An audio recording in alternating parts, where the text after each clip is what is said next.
diced up shrimp. So in the wild, they would kind of root around on the bottom for any larger invertebrates, so snails, insects, things like that. Here, under human care, we feed them a variety of fish items. So sometimes it's shrimp, sometimes squid, capelin, herring.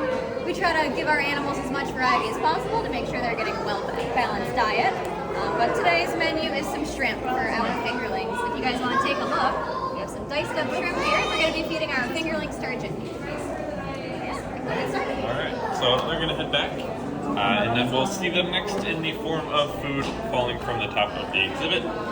So these guys, they do get something called a broadcast feed, which means we just kind of scatter that food in the water for them and let them go after it on their own. So it does a great job of kind of keeping these guys interested and engaged in what's going on around them, and it also helps emulate that hunting and foraging behavior that they're going to have out in the wild. So these guys, they will actually be released into the Genesee River. So that is a river in Rochester, kind of goes through that area. But these guys are actually going to be released. So right now they are still pretty small for a sturgeon.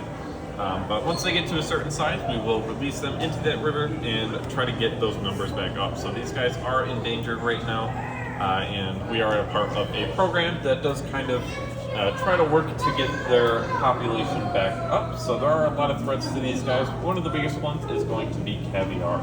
So sturgeon, pretty much across the board, are all endangered or less.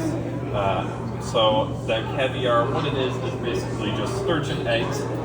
So it can have a pretty detrimental effect on their population.